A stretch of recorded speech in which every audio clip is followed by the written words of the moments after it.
called to fight California fires because we know that the fire season is upon us. And so we pray that you would keep them safe from harm. And again, we thank you, Heavenly Father, for the 125 years in which you have allowed us to be your servants. So we pray that you would place upon our hearts an even stronger urge to be servants to those who need us, those who you bring to us. We thank you that you have called us to say, come as you are, you will be loved, because we know that reflects the love you give for us. We also pray, Heavenly Father, that you can make us even stronger in building up others, in loving you, in sharing our faith with the community and with the world. So we thank you for your power, your majesty, your grace for 125 years, and we look forward to all those exciting times that you will bring us to in the future. And in the name of Jesus Christ, our Lord and Savior, amen. Thank you, Bob, for that wonderful prayer.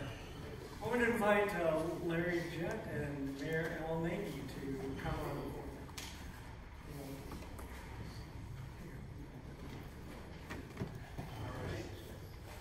All right. Thursday night, City Council was a lot of fun. The Newark Days Parade people were there, but mostly it was there to celebrate the Quanzui Centennial of this church, 125 years. Before I ask Al to come up here, I looked on my computer today to see just how long Al has been leading this, or part of the leadership of Newark, and I found out this is his 40th consecutive year.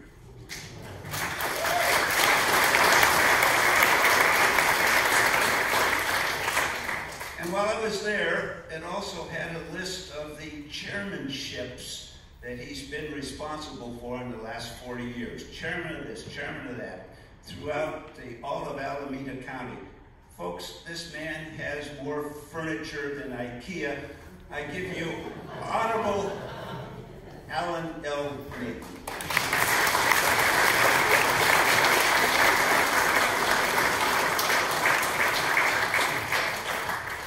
Thank you very much, Larry. It's certainly a pleasure to be here this morning on behalf of the Newark City Council and all of our residents, and helping you to celebrate your 125th year of service to God and to our city. You know, contrary to popular belief, I was not here when the original church was built on Olive. But I'm here now, and I don't plan on going away for at least a little while. And while I'm here, I would just like to thank this congregation, this church, for all that you have meant, all that you have done over the years for this community. Because important things in a community, number one, is the churches. Because the churches really define the citizens that we have in a community. And First Presbyterian Church has been really paramount in their stepping forward to be good community partners for many, many years. And I know I belong to some organizations that benefit from your commitment to making this community a very special place. So with that, I would like to present you with a commendation, and also includes Larry's favorite word. This is a commendation for First Presbyterian Church of Newark, 125th year anniversary. Whereas on September 17th, 1894, the First Presbyterian Church of Newark was formally organized when a congregation of 11 worshipers met and officially formed the church. And whereas the first church was built at the corner of Thornton and Olive Streets and served as a home for the First Presbyterian Church congregation until 1966. And whereas the present church stands at the corner of Newark Boulevard and Cedar Boulevard and includes a sanctuary, fellowship hall, classrooms, and offices to undertake the church's ministry. And whereas the ministry at First Presbyterian Church encompasses Sunday morning worship services, Christian education, singing, and handbell choirs, as well as every facet of church life, including outreach into the community and overseas. And whereas members of First Presbyterian Church have served the surrounding community as school teachers, city leaders, and business owners, and have served our nation in times of war from World War I to the Gulf War. And whereas for 125 years, a group of faithful parishioners has always been available to keep open the doors of First Presbyterian Church, a monument to faith, history, and the importance of worship. And whereas the First Presbyterian Church is now celebrating its quadricentennial anniversary in recognition of the church's 125 years of service to its congregation and community. And now therefore I, Alan L. Nagy, Mayor of the City of Newark, on behalf of the Newark City Council, do hereby commend and congratulate the First Presbyterian Church of Newark on the occasion of their 125th anniversary and look forward to the 150th. So with that, I'd like to give this to Pastor Lee.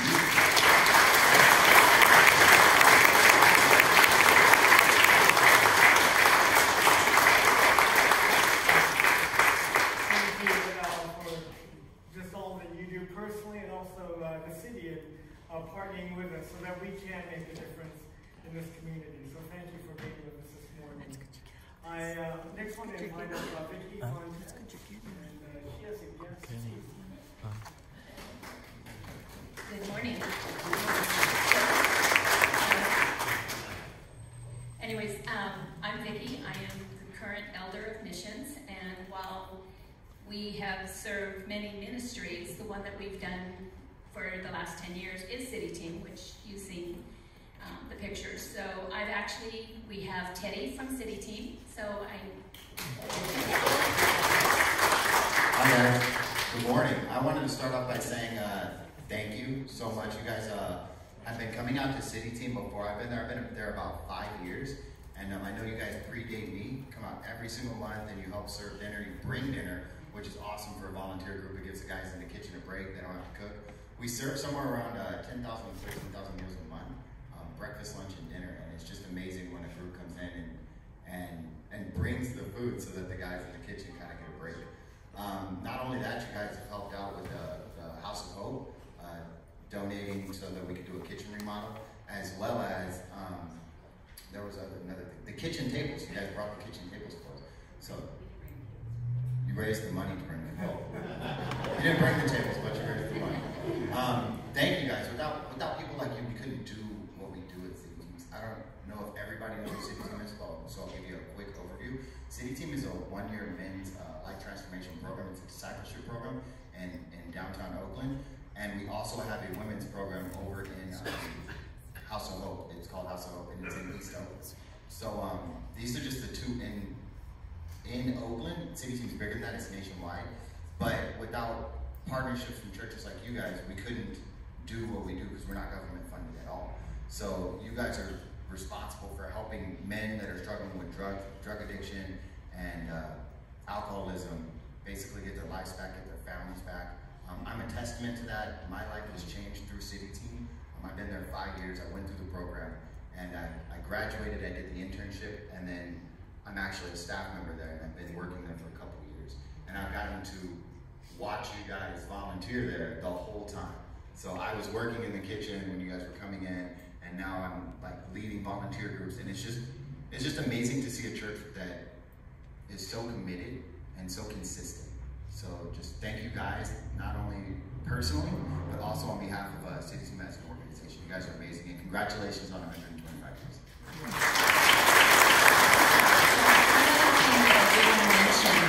Teddy is engaged.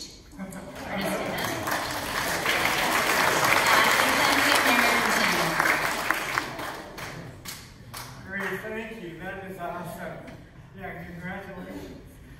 So if you're interested in helping to serve in this way, talk with Vicki, because it's an easy way either to help cook in the kitchen, and we have a good leader, so if you're a terrible cook, it doesn't matter. They will put you in a place where you will succeed, even if that means just cutting onions or taking off saran wrap. But yeah, come on over. And then if you've never served at City Team, I want to encourage encourage you to do that because it's a great place to see the people that are there, to hear some of the stories, and it's a unique opportunity. So, again, if you haven't done it, maybe this is the year or the time that you do. So again, thank you, Teddy, for coming and representing. Next, Meredith is representing another group, this one within our church, but also has an impact beyond just music. Good morning. I'm here representing the Gifted Quilt Group of FPCN, of which we have, I don't even know how many members. If you're a member, could you please stand up? Or if you come on Tuesday so everyone can see how many people are representing today.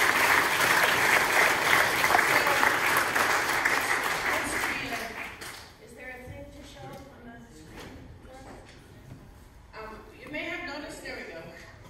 When you came in this morning, something new in the narthex, and it is a presentation, it's a commemorative quilt that our quilt group made, and every one of those houses or buildings is a block made by a different individual that all came together to make one big community quilt. The name of the quilt is Be My Neighbor, and as God has told us, you should love your neighbor as yourself, and so there is our church in the middle of our whole neighborhood with our church mission statement. So we hope you all enjoy it every Sunday when you come in. One thing that you may want to know is that gifted quilters, gifted stands for growing in faith together each day. So it doesn't mean that we're talented, although we are. But it is tied to faith as well. And I think there's each one of the blocks represents a building here. And some people like to claim theirs. I won't tell you who did the bottom right hand because that person is on. But we hope you enjoy it. And if you're wondering where the other quilts are, go on a hunt and see if you can find all of them, because we do have quilts throughout the church. You may also notice on the other entry, we have another quilt that was made 25 years ago for our centennial. So we've got obviously a nice long history of quilting here. And if any of you want to join us, you don't even have to know how to sew, you just have to be ready to smile and eat. We're here every Tuesday.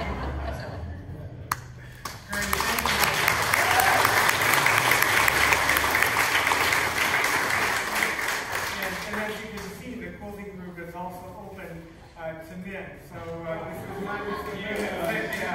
So Bob would love to have more company if you want to join in. We have wanted to make a difference in our community, and our next speaker is one who is making a big difference, made a big difference here in this church, in our community, in the whole Bay Area, and nationwide. And she is this amazing woman who loves God, loves people, and she's made a difference in my life too, in my ministry. So I am very grateful for her presence here and for her faith. Talking about consistency and commitment and energy. I don't know where you get it, but wherever you get it, I'd love to get more of that. So please help me welcome Gene Fickler.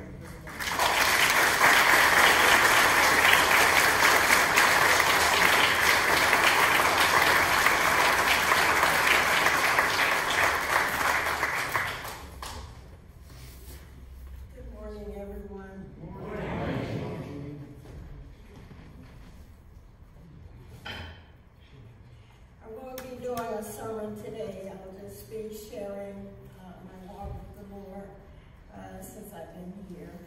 And there are some scriptures in your bulletin. Those scriptures are the scriptures that have helped me very much on my journey. To do right, to love mercy, and to walk humbly.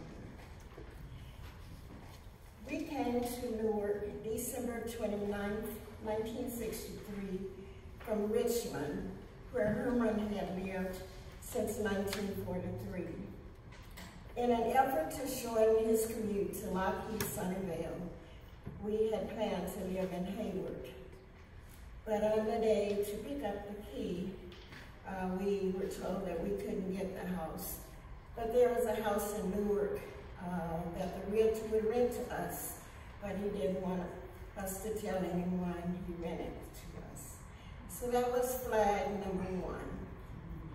And then after we moved in, houses for sale, signs, house for sale, signs went up. So that was flag number 2. But then a few days later, we were in Newark Square, and I was in Kellogg's, and Herman was in the car, and he was greeted by a man named Reverend John Wilson, who had a conversation with him and said he was the pastor of this church, and he wanted us to come to Sunday worship. A few days later, our doorbell rang, and Reverend Wilson was at the door again, saying he would like for us to come to church. So on the first Sunday in January 1964, we attended worship at the Thornton Avenue site. And after the service, Mr. Bob Grace and another choir member, Mrs. Evangeline Muller, approached me and they said, "We heard you singing in the congregation. Would you join our choir?" So then on Wednesday, 2 of the ladies came and picked me up. I came to choir rehearsal. The next Sunday I was singing in the choir. So it almost seems unreal, but it did happen. I had just left Jackson, Mississippi, where Medgar Evers had been assassinated. Just a short distance from one of my cousin's home. Assassination. And then coming here to Newark and being invited to worship at an all-Caucasian church. There was one Native American family, one Mexican American family. There was a fear that enveloped me, but I had to make it work. Herman had said that I would have to make it work.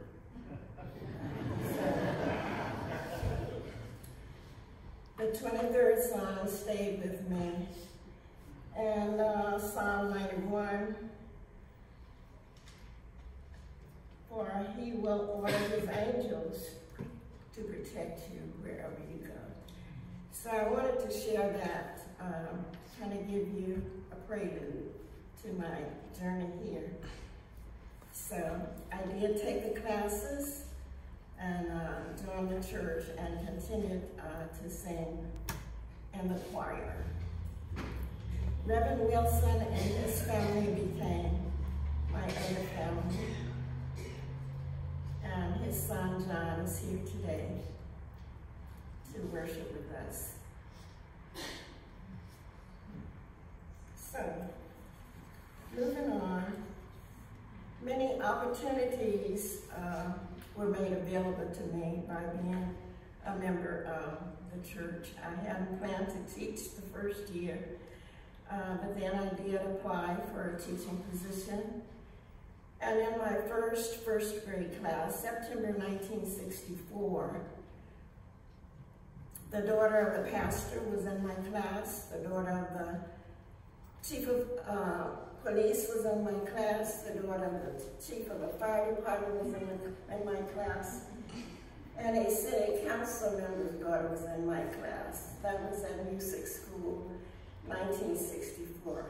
All of these people were members of First Presbyterian Church of Newark. That was a very, very good year for me. So, Reverend Wilson was a dynamic pastor and preacher, very involved in the community. And he did consult with Herman on architectural barriers when they were planning this facility. Later on, he left us to go into teaching and to working with the Native American ministry. And then our next pastor was Reverend David Brown, and his wife Jeanette came to us from Oregon. He too was a great pastor, preacher, had a beautiful baritone voice, and used a lot of Shakespeare in his sermons. And he was here for a number of years. And then they later left, and he went to another church. And he went to Chapel of the Chimes. And for about 3 Sundays, I would leave our church and go to Chapel of Chimes and play the organ. But I knew that I didn't want to leave here, and so I had to let that go. We shared a lot of special memories with the Brown family until the Lord called him home. Likewise with the Wilson family. Mrs. Wilson is interred in the military cemetery in Dixon, and Reverend Wilson donated his body to medical research. So after and Reverend Brown, another thing about him, the Wilsons lived in the church manse, but the Browns wanted to purchase their own home, and so we had a new, they introduced housing allowance for pastors, so that was one of the things you need about the Browns. After Reverend Brown, we had Pastor Hamble and his wife Carol, who came from Hollister. He too was an eloquent speaker, very creative, did a lot of writings for the Sunday school classes. His wife sang in the choir, and she and I played duets from the same book that Nancy and Carol are playing from that offertory. In their home, they had a long table, which I call the Lord's Supper table, and at the end of the year, the elders could go there for their last meeting, and that was quite a special time with the Hampers. During their stay here, there were 2 tragedies. The first one, his son, their only son, was killed in a plane crash. And then the burglar set the church on fire, and we lost our church. He lost his robes and all of his personal library.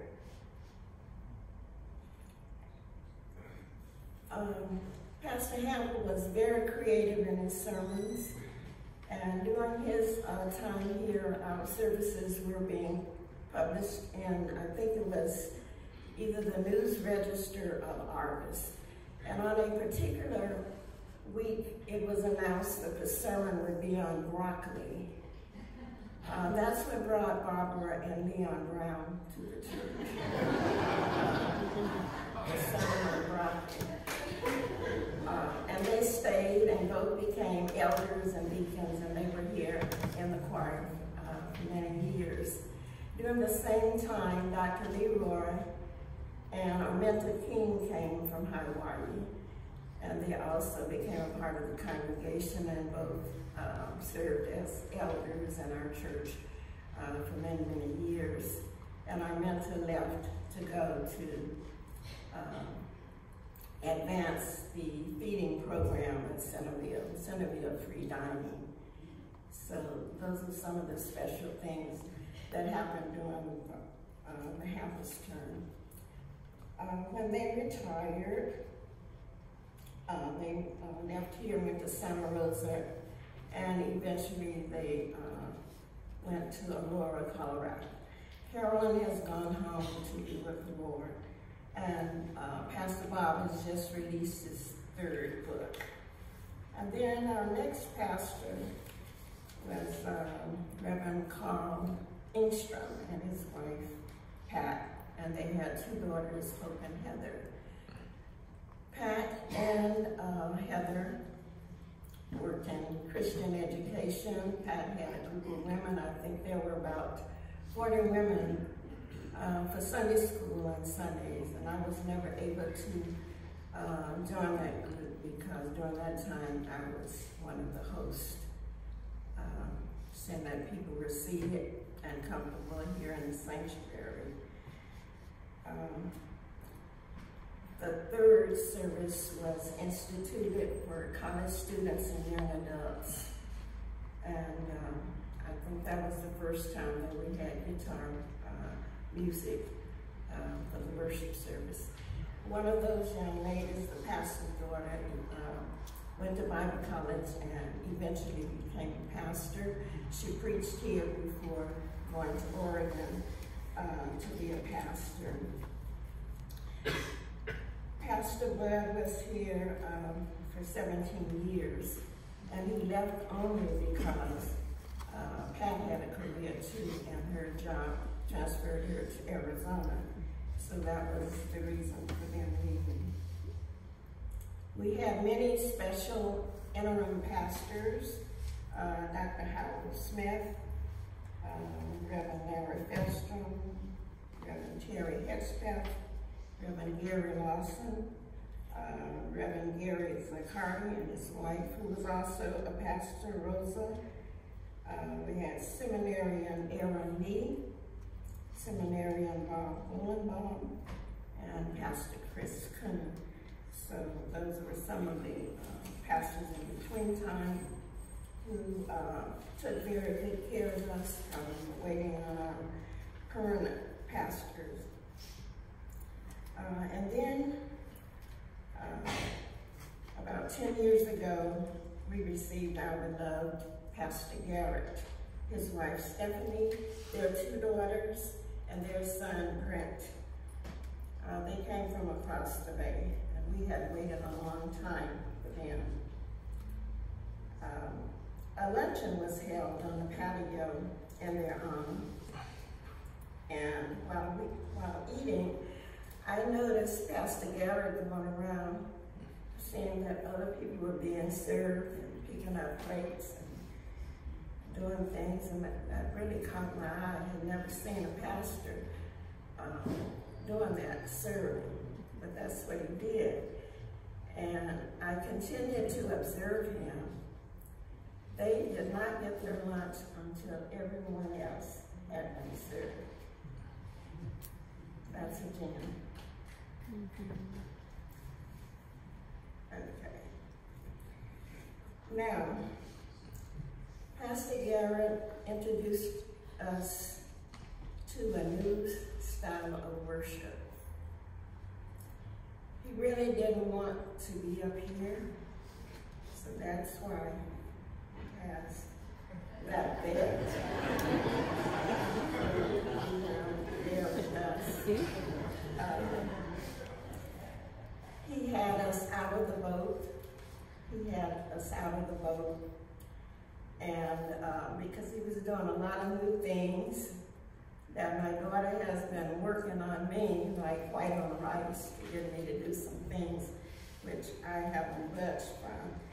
But Pastor Garrett describes himself as a servant leader, and he wants to be with the people. He wants to serve the people. So that's what's very unique about him. So he makes it real easy. You don't have to open your Bible if you don't want to, because he puts all the scriptures related to his sermon on the screen, and he has pictorials. His sermons are creative, they are inspiring, they are practical, they are challenging. And he is a wonderful pastor. And I will always be eternally grateful for the way he ministered to my husband, doing devotions, bringing communion.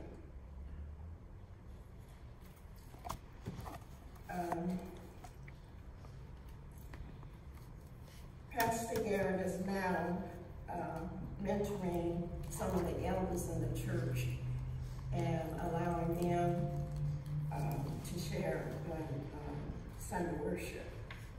He has gotten us out of the boat, but back on the ship. And we are blessed to have him at this time, our 125th anniversary. Now I'd like to tell you about some jubilant times here at the church. New babies, baptisms, weddings, graduations, LNTs, multicultural celebrations, and special events for the community. An awe-inspiring time for me was when I was asked to be an elder, and I took the classes, and it's a very, very, very honored position to be in the church because the elders are the voice of the church. The pastor shares the gospel, takes care of the flock. That's his biggest responsibility. But the elders are the voice of the church, and so we should always continue to hold the elders up in prayer so that they will make the right decisions for the church. The elders assist the pastors with baptisms, communions, home visits, hospital visits, and whatever other duties are needed. So I am both an ordained elder and an ordained deacon, and I have enjoyed going into homes, making hospital visits, singing hymns to people who are shut in. An overwhelming gift was, I wasn't even here this Sunday that this happened because I was presenting at another church. And this congregation just gave a huge gift to my family. There were 19 relatives that lost everything in Hurricane Katrina. And they were so surprised to hear from a church in Newark, California, but eternally grateful. We had some blessed times here because Herman and I have 4 Nigerian godchildren. And Neki Kanu, Crystal Orji, Abigail Odua, and Uswa Eminem. One of the families is here today. A frightful time was when my hair caught on fire. We had candelabra here before candles on each side, and I was here, and for some reason I stepped back, and my hair caught a fire, and we had the seminarian, Aaron Lee, did the sermon that day, and I don't know, but he did manage to get my hair up, so I didn't lose all of my hair, and my scalp didn't get burned, but that was a frightful time. A breath of fresh air was Reverend Carol Henry, who was here with us for a few years. And she had a gift of memory and of delivery. Talent galore. Our directors, Herb Fenton, Dan Hawley, Larry Mayhem, Kurt Pomerly, Donnie Pomerly, Dara Guzman, Linda Squire, Ann Kunitz, Mr. Seifer. We had some wonderful pianists, Nancy Deere, Carolyn Hamilton, and our organist, Leilani, a young student at the old church. Diana Bombach could make the organ talk, Dan Foley, and Margaret Bettesoni. And we had a number of instrumentalists here to help with our music program. Leon Brown on the drums, Glenda Squire, the flute, David Blakeson, with the guitar. Also, Peggy Swenson played the guitar. Small groups was one of the opportunities that we really enjoyed. Small groups with the Browns, the Morals, the Newfields, the Temples for about 3 years, and the Manhires and Leader England. My Sunday school teachers were Mary Tebow, Betty Newfield, Bob Benson, Jerry Reynolds. The Quilters were my comforters during my bereavement. I elected not to go to bereavement classes, but I would come here to the quilting room, and the Quilters were my comforters. So I haven't been able to come here for the last 2 years because of my daughter's illnesses, but it's a wonderful place to go, the quilting room. Just a wonderful place to go. I didn't really, just had a note from Pam Allen expressing how much the devotions meant to her, and I had a note from Patty Smith. So I came down here to be helped, but I found out that I was helping some more people by being present. Reverend Wilson predicted in 1975 that Newark would have a population of 70,000 people. That hasn't happened. But over the past few years, hundreds of houses have been built in Newark. So if you are here and you're new to the area, we would love to have you join us here. Our pastor will walk you through the steps of, if you're not a believer, he will walk you through the steps, for becoming a member. He will give you a personalized touch. In concluding, we are a Bible-based, Christ-centered, community-involved church. Some people have come looking for care and love. That many times has superseded them hearing the gospel or participating in the music. Many stayed, others left. But the hallmark of discipleship is hospitality. And on this corner, that's what we try to do our best. Father God, for life and strength and countless other blessings, we thank you and praise your name.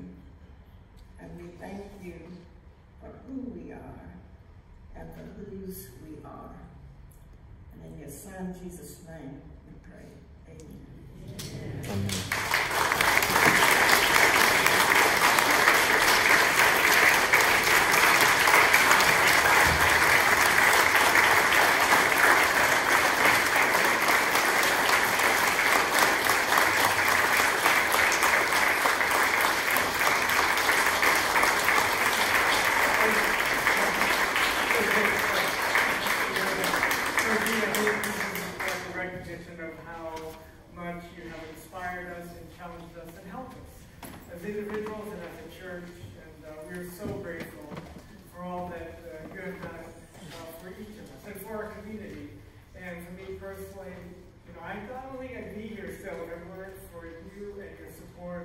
Both privately and publicly, your standing with me has made all the difference. So I love you and look forward to many more years of working with you and what God will do in you, in me, and in this church. So bless you.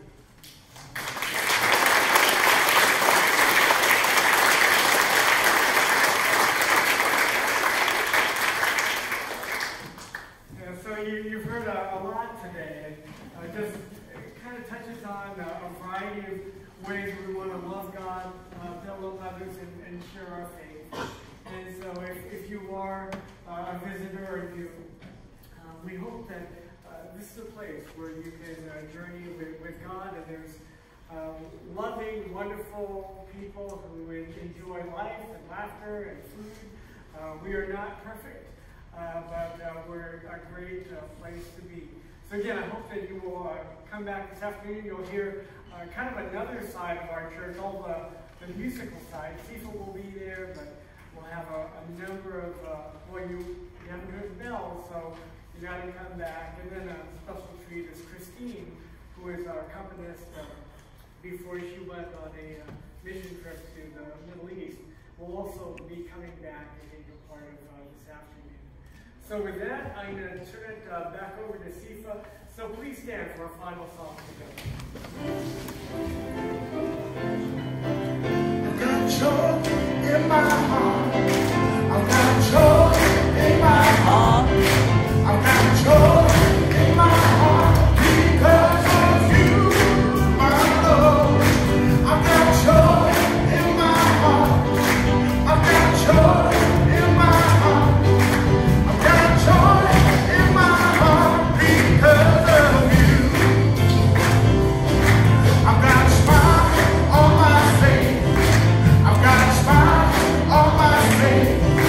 I've got a smile on my face because of you, my Lord. I've got a smile on my face. I've got a smile on my face. I've got a smile on my face because of you. Come on. I've got a praise on my lips. I've got a praise on my lips. I've got a praise on my lips because of you, my Lord. I've got a praise on my lips. I've got a praise on my lips. I've got a praise on my lips because of you. I've got a clap on my hands. I've got a clap on my hands. I've got a clap on my hands because of you, my Lord. I've got a clap on my hands. I've got a clap on my hands. I've got a clap on my hands because of. I'm gonna dance on my feet. Here we go. I've got a dance on my feet. I've got a dance on my feet. I've got a dance on my feet because of you, my Lord. Oh, I've got a dance on my feet. I've got a dance on my feet. I've got a dance on my feet because of you.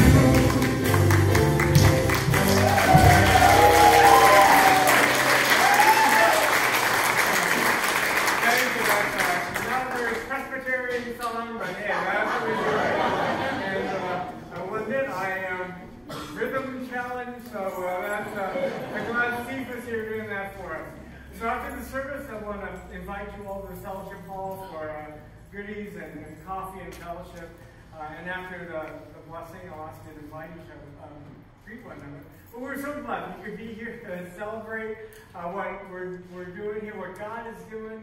And we hope that you will be blessed this day and in the days to come. So hear this benediction. May the Lord bless you, and may the Lord keep you, and may the joy of the Lord be with you each and every day. So go in the love of God, the grace of Christ, and the power and the joy of the Holy Spirit today and every day. And all God's people said, Amen. Say hello to somebody around you.